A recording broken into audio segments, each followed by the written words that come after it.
Okay, here you go. Is it coming out clear?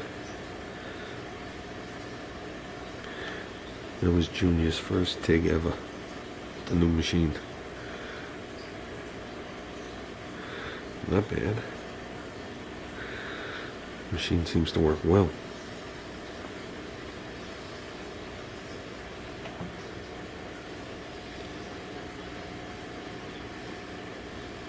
So, it's a keeper.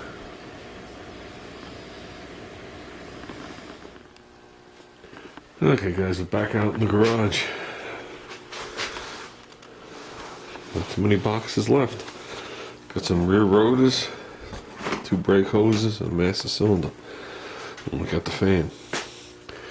This box is the oil pan and stuff packaged up. As you can see, that pile got smaller.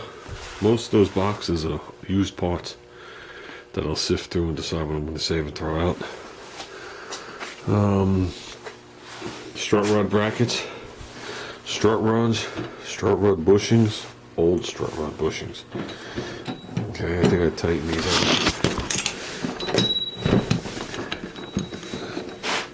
I think I need a wrench to get them off. Basically, this is what you have. This is 2 kits combined. So there was no way I was putting the old washers back on. That's the only reason it's 2 kits. This kit here is a 2-piece design. The original ones were 2 pieces, but they could hold a 1-piece design. Okay. This one here, I'm gonna pull it apart.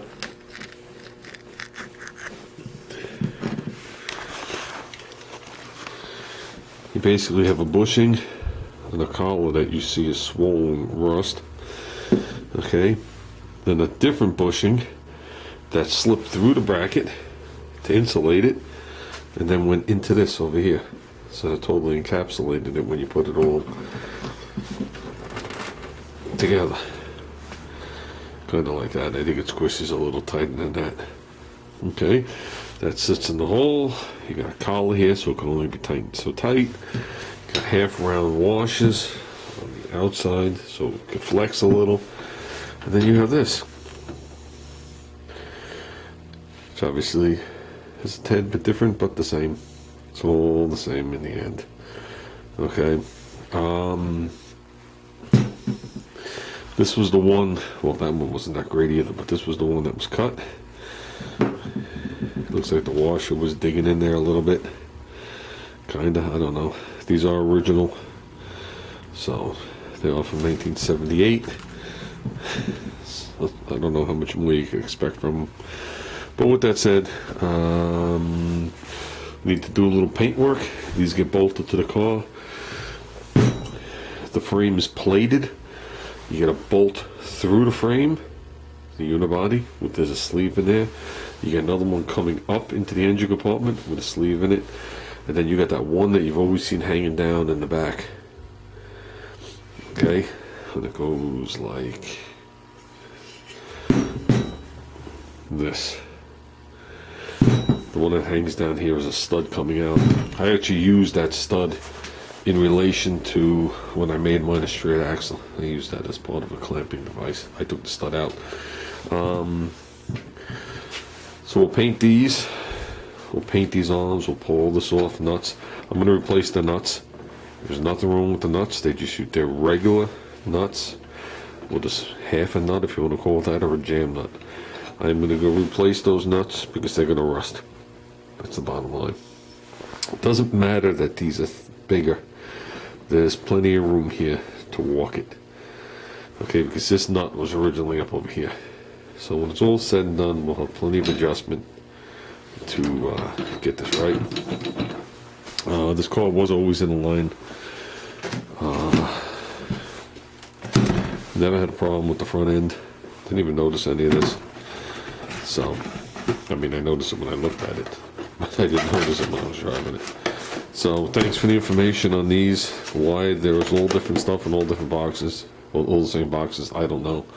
And as of right now, I don't care.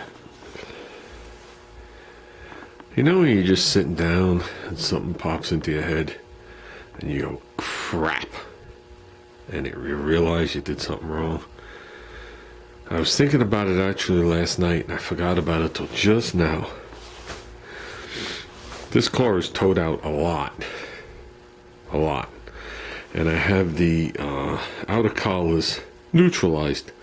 They can go in or out. I'm saying to myself, there's no way I'm straightening out the steering. I know the strut rods aren't on, or the arms aren't where they're supposed to be. I said, but we're not even close.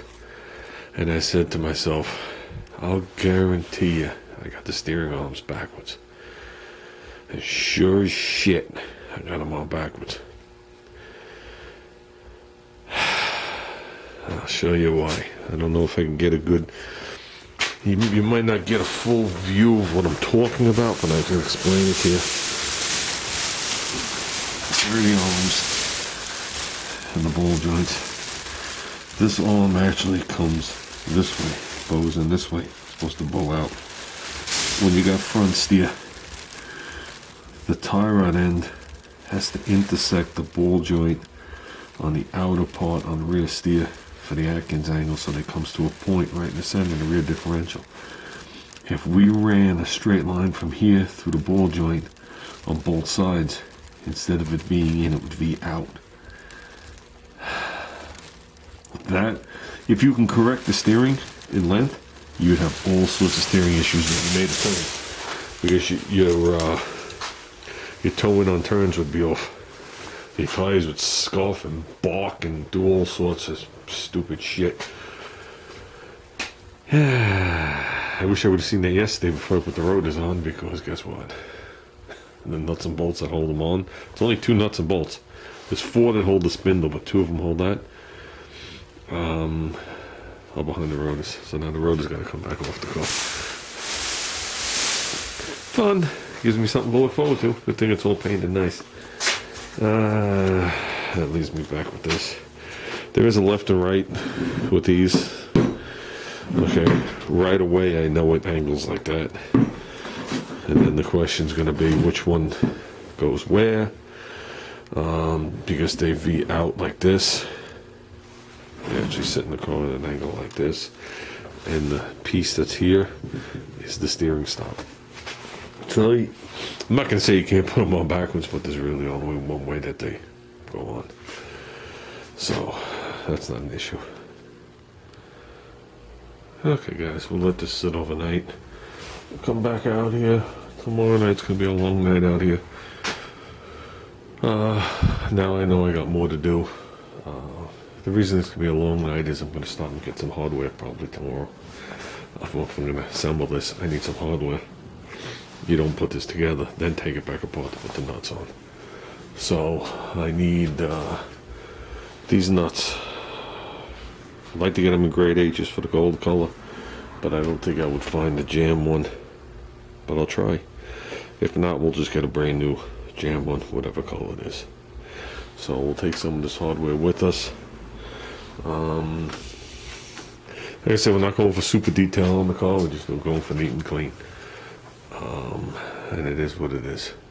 So, but we're going to have to be doing some touch-up work under there if I'm taking the steering arms off. I won't confirm 100%, but they appear to me to be on backwards. Not that I have to confirm which way they go, I just have to confirm to make sure they're on backwards. And I just can't figure out how I put them on backwards if I took them apart one side at a time. So that's the part that's really got me baffled.